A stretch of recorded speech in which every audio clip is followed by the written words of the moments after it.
Buenos días, amigos, a todos los que nos estén viendo en el programa Cultural with Cari, en este podcast donde hablamos con migrantes y que nos cuentan su historia. El día de hoy tenemos a una persona de Colombia, de Bogotá, Colombia, que nos va a estar contando su historia. Y bienvenida, Pilar. Cuéntanos un poco de ti, cuéntame de qué parte de Bogotá eres y qué haces aquí en Países Bajos. Hola Karina y hola a todos los que están escuchando. Muchas gracias por este espacio y por la invitación. Yo soy colombiana de Bogotá, o sea, montañera de las montañas del frío y vivo en Holanda hace 16 años. Vine a hacer una maestría. Me vine enamoradísima de Colombia. Dije así, vuelvo yo acá, no me quedo, así que no hice un esfuerzo en aprender ni el hola. Y un Oh, mes antes de devolverme, conocí a un holandés y decidimos intentar, pues, que la relación creciera. Entonces yo decidí quedarme y 16 años después, dos hijas, casa, carro, todo, beca, todo el tema, separación, me separé, pues sigo aquí. Y pues obviamente 16 con años tienes aquí en Países Bajos. 16 Bueno, años. es bastante tiempo, ¿eh? ¿Y cuáles han sido como los obstáculos que más has encontrado aquí en Países Bajos? Varios. El primero para mí muy difícil fue el idioma. Me costó, le hice muchísima El mayor resistencia. reto que todas las personas tenemos, ¿no? Sí, yo le hice, especialmente yo le hice mucha resistencia porque fue mi forma de protegerme un poco sí, de un tema emocional muy fuerte que estaba pasando, un divorcio muy difícil. Y mi forma de hacer resistencia fue, no hablo el idioma, yo aquí me protejo y así fue como yo me protegí, no hablo el idioma, por lo tanto sigo siendo colombiana, protejo como mi identidad, era mi forma, Mm. digamos, un poco de rebelde, inmadura, ¿Y en de cuánto tiempo protegerme. te divorcias después ya de estar Me acá? divorcié, me divorcié después de 8 años de relación. Mm. Después de dos niñas, decidí separarme. Claramente no estaba funcionando para mí. Y ahí pues, desemboca en la otra gran parte difícil de la migración, que fue decidido haberme quedado por mis hijas y no por mí, principalmente. A Oye, pesar de que, ese es un tema bastante interesante porque yo me imagino que aquí hay, bueno, no me imagino, hay muchas madres que de repente se divorcian de sus parejas y se quedan por Ujú. sus hijos porque hay una cosa que sucede aquí en Países Bajos y es que no te puedes llevar a los niños cuando nacen aquí porque son del país. Y muchas mujeres que somos migrantes, pues la opción es, bueno, me voy sin mi hijo o me quedo a cuidarlo, aunque no quiera. Sí, es un tema muy fuerte, pero en mi caso yo era muy consciente, entonces tomé la decisión muy consciente, porque me senté y dije, ok, tengo las posibilidades, si me quiero ir con mis hijas lo voy a pelear, Ujú. pero si esa es la decisión que tomo, la voy a defender, pero eso va a traer consecuencias en mí, lo que yo pensaba, ¿no? Desde mi punto de vista, le estoy haciendo un daño a mis hijas separándolas de su papá, porque por más de que él y yo no tengamos una relación amigable, sana, amorosa, es el papá de mis hijas y las consecuencias de crecer sin papá, pues van a ser grandes, es lo que yo pensaba. Mm. Entonces, a pesar de todo, yo decidí, dije, no, aquí la decisión de separarme la tomé yo, fui yo la que decidí irme, por lo tanto, asumo yo las consecuencias y esto es parte de las consecuencias. Entonces, hice terapia. Lo Ujú. hice muy consciente, o sea, voy a hacer el duelo tal cual es, voy a tomar las decisiones con calma, pensadas, sintiéndomelas, llorándomelas. Hice todo el proceso muy consciente de lo que estaba haciendo. Entonces tomé la decisión, digamos, tranquila. O sea, hice el duelo, un duelo muy duro, pero lo hice muy consciente, ¿sabes? No, nomás, no sentí que fue como me tocó, es Sí, que me claro, pero toca, yo creo que también es, ayuda mucho el tema de ir a terapia. sí. ¿Cómo viviste esto o sea, qué consejo le darías a las personas que están pasando por un proceso de esto? ¿Qué Sí. es como lo positivo de ir a terapia? Bueno, pues yo lo primero que recomiendo, tengas o no un tema, es ir a terapia. ¿Por qué? Porque pienso que la gran regalo que uno se puede dar para uno y para sus hijos y para su familia, para su entorno es conocerse. Y conocerse no es simplemente decir, me gusta esto, no me gusta esto, yo como esto, eso es lo que prefiero, sino ir a ver las sombras, todos esos demonios que uno tiene por ahí escondidos y su historia familiar y su historia. Y mucha gente dice, no, no lo toques, es mejor no vivir de ahí, pero quieras o no, eso nos condiciona. Y entonces, si uno no quiere vivir condicionado por eso, hay que ir a verlo, tomarlo, entenderlo y decir, ok, ya te entiendo, monstruo lindo, pero tú no me mandas. Y eso solamente se puede hacer con acompañamiento terapéutico, con alguien que sepa llevarte a esos lugares y ayudarte a sostener todo eso que se despierta cuando vas a enfrentarte a esos monstruos, digamos, a esas criaturas oscuras, sombras que están en el sótano que tú nunca has visto, ¿no? Entonces, mi mayor consejo para todo el mundo, tenga o no un tema, evidente o no, es conocerse. Y la mejor manera de conocerse es teniendo acompañamiento terapéutico. Entonces, a raíz de este divorcio y de una hernia lumbar, me dieron un montón de cosas al tiempo. O sea, mi vida hizo, me divorcié, me dio una hernia lumbar y me dio un burnout fuertísimo. Estaba trabajando como profesora en la Universidad de Leiden y me dio un burnout durísimo. En ese momento se terminó mi contrato, entonces yo lo viví como una echada de trabajo. Otro duelo. Entonces ahí empezaron un montón de duelos porque empezó el duelo por la carrera que hago, que quiero, no me gusta, esto sí. Tenía una hernia lumbar que no me dejaba moverme y Empezaste al a mismo tiempo la crisis somatizar todo, migratoria. entonces.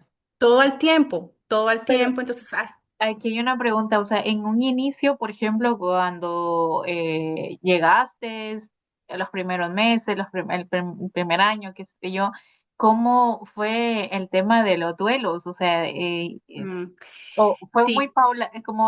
como que al final fue hasta después que empezaste mm, a ujú. sentir estas Sí, sensaciones o sí, claro, porque cuando generalmente hacemos cuando migramos es ponerle atención a lo que vamos, a lo nuevo. O yo me enfoco en lo nuevo, en lo que voy a hacer, la decisión la hago pensando en lo que voy a encontrar, en lo que voy a tener, en lo chévere, pero muy chévere en colombiano, ¿no? Es lo bueno. lo bueno. Ujú, Lo bueno, pero pocas veces nos paramos a realmente hacer una lectura, una observación, una escucha muy atenta de lo que dejamos, de la razón por la que me voy, de qué dejo, ¿no? ujú. Porque, pues, ay, no, migrar, qué rico, aprender un idioma, conocer extranjeros, todo lo nuevo.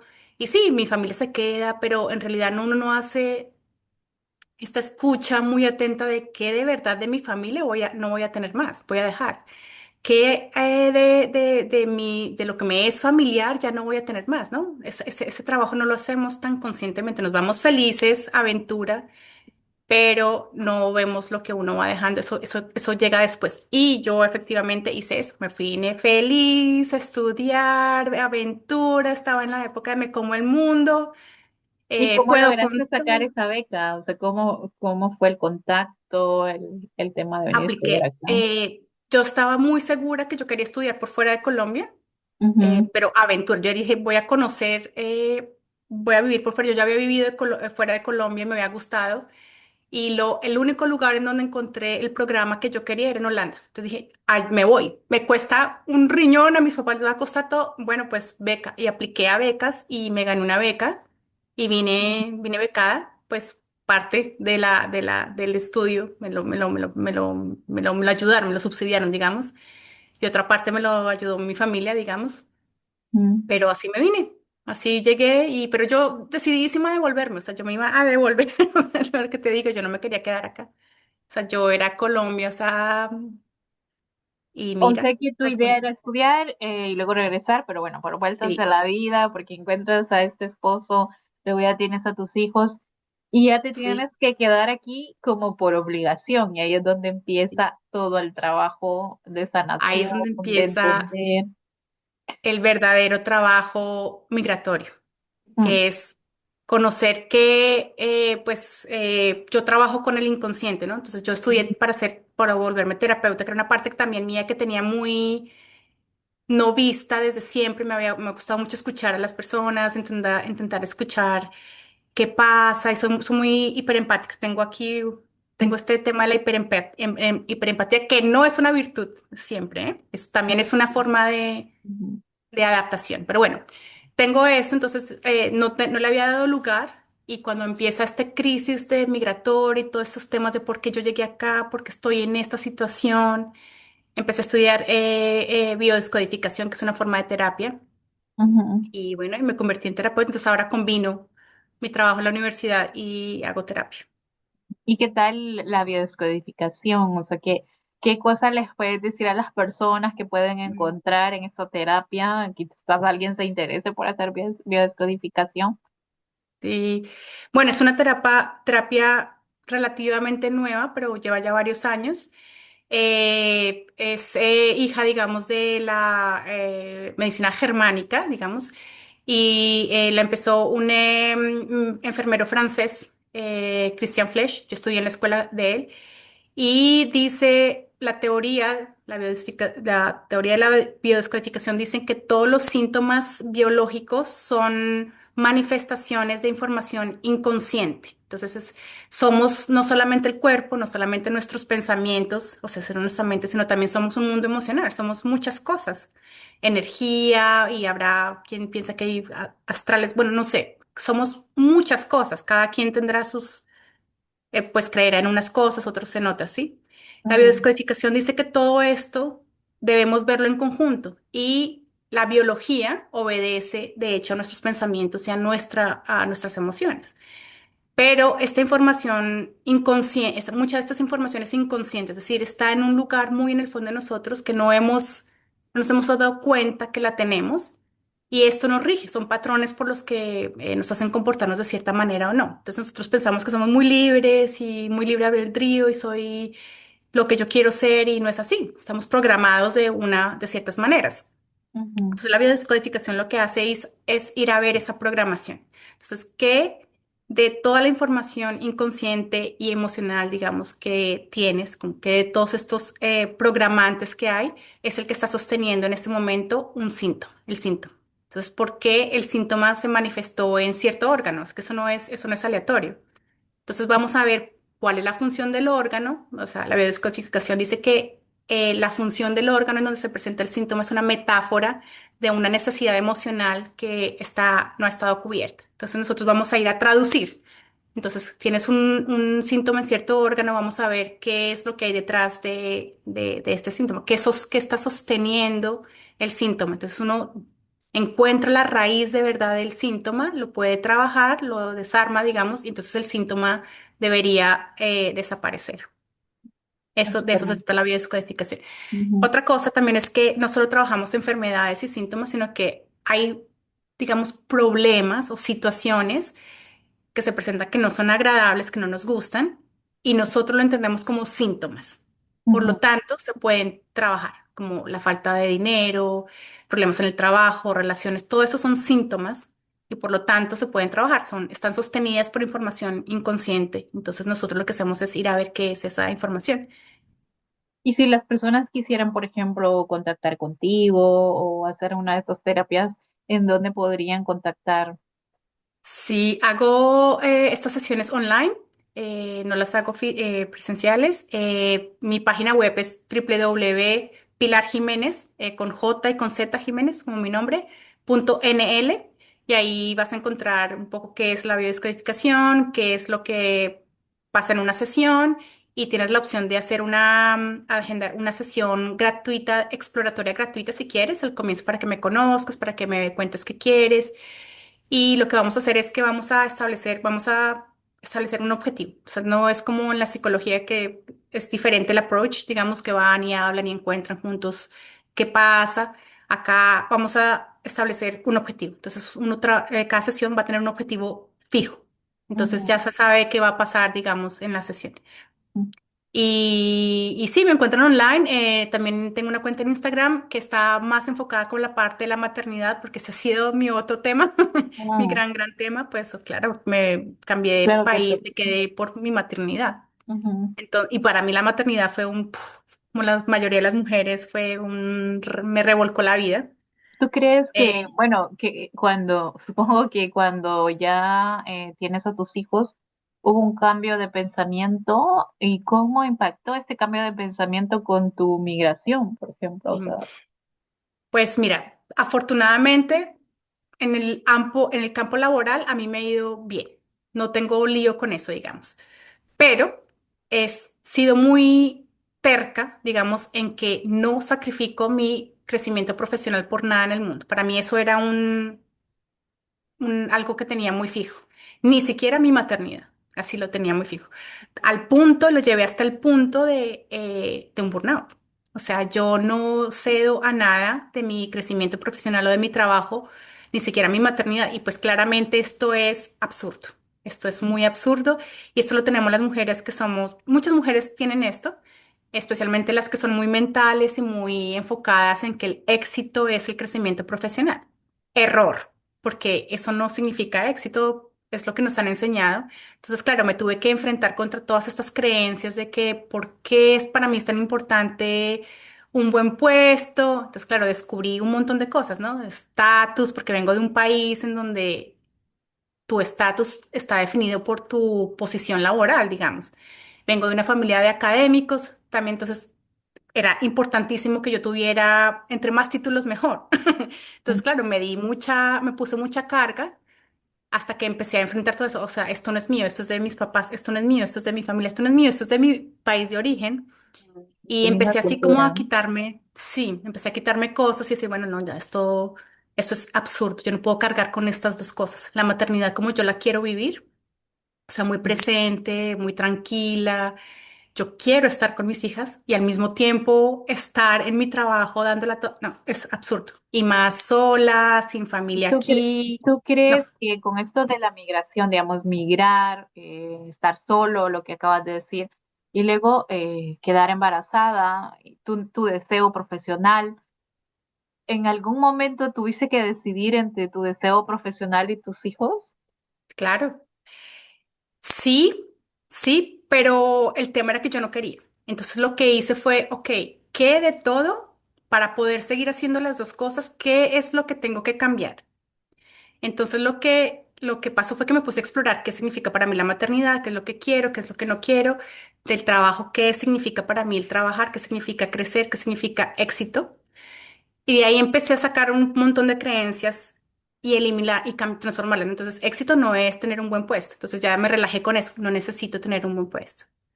Cambia. Entonces lo que empezó a cambiar fue como, sí, esas definiciones de maternidad no significa que yo esté al 1000% disponible para mis hijas, porque así estaba yo. Entonces empecé a quitar espacios un poco también para darme a mí también como ese tiempos de cuidado, de ponerme yo en el foco de la maternidad y no a mis hijas, digamos. Y bueno, en Holanda afortunadamente, pues eso se puede hacer un poco más fácil porque puedes trabajar medio tiempo, ¿verdad? Ujú. Hay empleadores que son muy flexibles, entonces pues yo tengo un empleador relativamente flexible que si algo pasa con las hijas, mis hijas puedo trabajar desde la casa. Y así empecé a combinar un poco más, pero lo primero, lo más importante es entender cuáles son todas mis creencias que sostenían esa necesidad de no tener que sacrificar nada. Entonces, ¿qué Así que un significaba? poco redefinir, ¿no? Redefinir tus creencias y Total, darle entrada también a ser como más abierto a ciertas ideas y no tan cerrada a las cosas que ya uno trae consigo. Y en este caso, por ejemplo, a mujeres que estén pasando por esto o a personas que estén pasando por un dolor o un encuentro, sobre todo en este tema de ser madre, de migrar, de un encuentro entre qué es lo que quiero y la situación que tengo que me obliga a hacer otras cosas. ¿Qué les recomendás a estas personas? conocerse. Es que cuando uno ya sabe cómo es uno, qué es lo que uno quiere, cómo siente uno, cómo me siento yo ante el éxito, cómo me siento yo ante el Mm, trabajo, cómo me siento yo ante cuidar a mis hijas, cómo me siento yo ante lo que me gusta a mí, todo se empieza a hacer más fácil, pues, se empieza a hacer mm, camino, porque uno ya sabe, uno ya puede decir esto sí, esto no, más fácil, o aquí puedo dar, aquí puedo ceder, aquí no.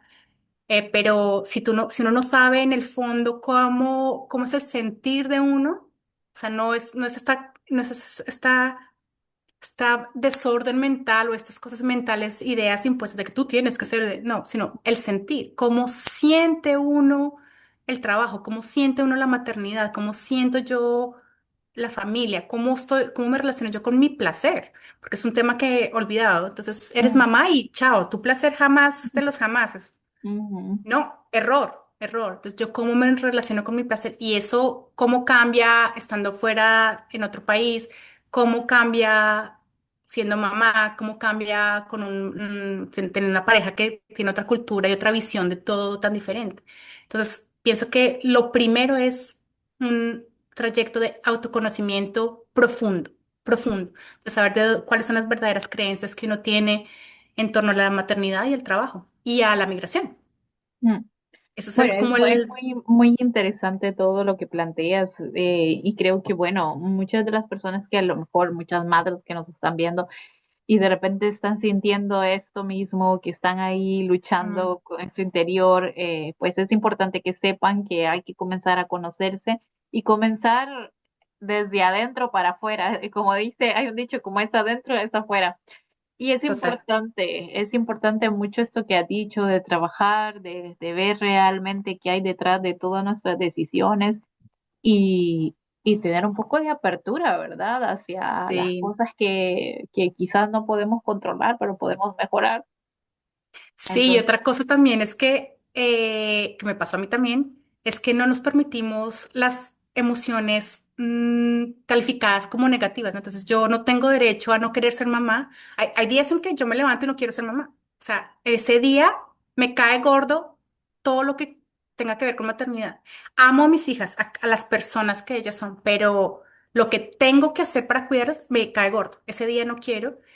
Pero nos obligamos a no sentir eso porque entonces malas personas, somos lo peor del mundo, mala madre y eso no debería ser así. Deberíamos darnos el espacio de decir, hoy no me siento bien, hoy no quiero, no me está gustando ser mamá. Yo no tenía estas expectativas porque como no nos cuentan cómo es ser mamá, yo me estrellé contra esto no es como me lo contaron, hoy no quiero.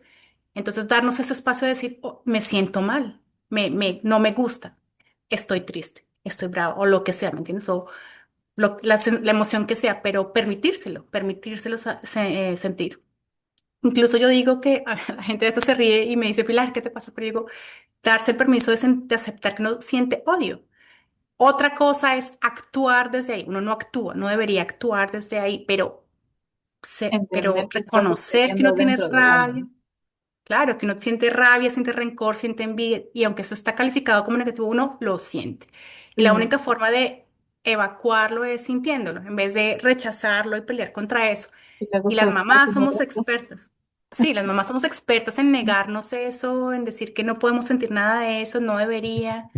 Entonces, mi invitación sería, primero, reconocer, ya ponerle un nombre. Lo que estoy sintiendo es envidia, lo que sea, así sea malo, y permitírselo. Sí, siento esto y lo estoy sintiendo. No voy a hacer nada, no voy a hacer daño, no voy a actuar desde ahí, pero me doy el Entender, espacio de ajá. sentirlo. Bueno, si es que al final, como somos seres emocionales, deberíamos tener en cuenta, ¿no? Que no solo hay emociones positivas, sino que también negativas. Pero Sí, bien lo has dicho, que al final es trabajarlo, ¿no? Entender de dónde vienen y aceptarlo para que no salga por otro lado de manera inconscientes y que más bien sí, nos cree más conflicto. sí, de acuerdo. Yo tengo un dicho que le oí a uno de mis profesores, me encanta, y dice... uno es capaz de atraer la cantidad de felicidad a su vida. No, la cantidad de felicidad que uno es capaz de atraer a su vida Mm, ¿cómo es la palabra? Es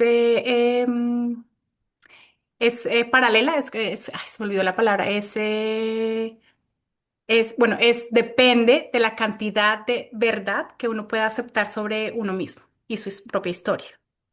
qué bonito. Entonces, sí, es súper chévere porque es totalmente real. Todo lo que yo acepto, pues lo libero y le hago espacio a que venga lo que sí quiero. Ujú. Entonces, la cantidad de felicidad que soy capaz de traer a mi vida es proporcional a la cantidad de verdad que logro aceptar sobre mí y sobre mi historia. Muy bonito. Y ya para finalizar, Pilar, ¿Algo más que quisieras comentar? ¿Alguna otra recomendación para las personas que nos van a estar viendo? Mm, Ya nos has dicho dónde te pueden encontrar. Y también podemos dejar tus redes en el video para que las personas sea más fácil para las personas poder entrar y linkear y ver tu perfil. Entonces, si sí. quieres agregar algo más. No, pues no estamos solas, muchos estamos sintiendo lo mismo, solo que no lo hablamos. Entonces, hablemoslo, o sea, abiertamente. Y el primer paso es reconocerlo. Me estoy sintiendo solo, me estoy sintiendo sola, me siento mal y aceptar que eso que estoy sintiendo de pronto no está bien visto, pero es. Y darle un lugar, en vez de que se quede por ahí desordenado, caóticamente, es darle un lugar. Estoy sintiendo esto. Ahí empieza a diluirse, digamos, toda la crisis migratoria, todas las crisis empiezan por ahí. Reconocer que estoy sintiendo esto, no tengo ni idea de dónde ni por qué, pero está. Entonces uno lo nombra, le da un lugar y ahí ya empieza a desvanecerse. Entonces mi invitación sería, reconozcan, todo lo que estamos sintiendo es y no tiene que ser diferente, es, ya.